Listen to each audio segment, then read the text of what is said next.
Cancer, the big C word.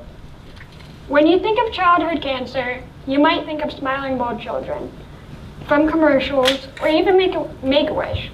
Yet, our reality is much different. In reality, I was poisoned as a child. I was 7 years old when I was diagnosed with a type of cancer called osteosarcoma. It usually forms in the bones. I had several rounds of chemotherapy. It was poison running through my veins and taking my mobility with it. A year later, I rang the bell, entering remission. My treatment had gone as smoothly as you could possibly hope for, except the long-term effects showed different. Why would I still be struggling with my health even 8 years later, when even my treatment went as smoothly as it could? Well, that is the cost of survival. The lack of specialized treatment harms kids more than most think. I had survived, but what cost? That is what I have to take into account every doctor's appointment I have to address the long-term effects that I deal with on a daily basis, even 8 years later, including a chronic illness. The list can go on: pulmonary, endocrinology, cardiology, oncology, gastroenterology, and I could even keep going. One would say it's even like collecting Pokemon. It is a constellation of health issues that all have one thing in common, and that is the cancer treatment. I had this tumor in my leg, and it was treated, and I had surgery to remove it. Yet, it also caused my legs to grow at different paces, which caused a discrepancy in my hips. This also led to weakness and pain, and even muscle breakdown. The weakness also led to scoliosis, which also then led to pulmonary issues and even more mobility issues. And lastly, a surgery to permanently straighten my spine with rods. Yet another restriction that limited my mobility. But you might be asking, how would this all lead back to pediatric cancer and research? Well, that's why I'm here, and I'm glad you asked. Chemotherapy, radiation, and other types of treatment are poison. Poison given to children, hoping that it would kill the cancer before it would kill their patient. The standard for being considered a survivor is 5 years, yet this does not mean we're cleared of cancer or even cured. It just means that we survived 5 years after we were diagnosed.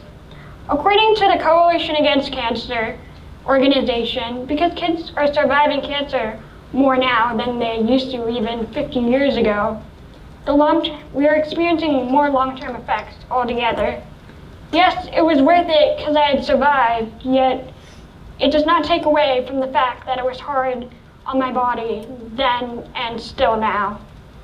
The World Health Organization reported between 2007 and 2022, less than 1%, as you can see here, was approved for cancer drugs specifically made for children, and in Europe, close to 0%. While this 18% of childhood and adult drug approval might look nice on paper, this only means that they give it to children via lower doses of the adult form.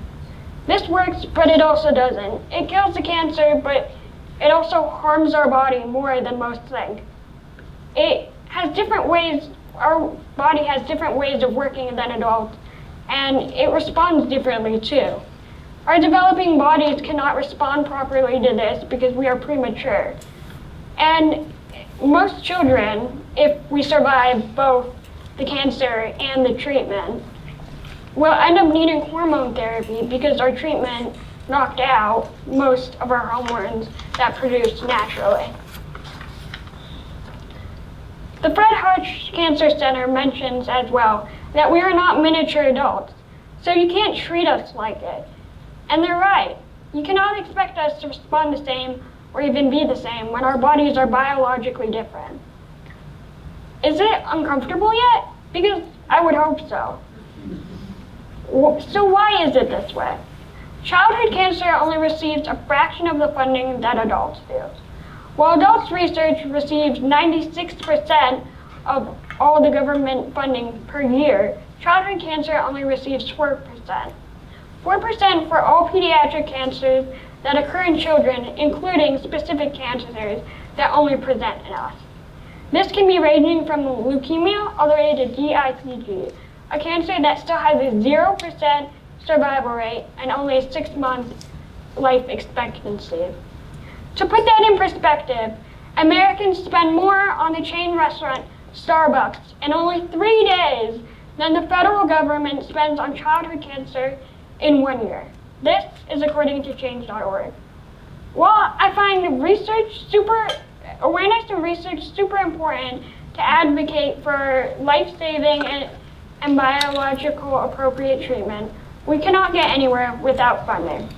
Without awareness, we cannot raise funding, and without funding, we cannot create treatment that works for us. Funding is absolutely crucial. But cancer is uncomfortable, and me more than anyone understands that. But in order to make a change, we have to get uncomfortable.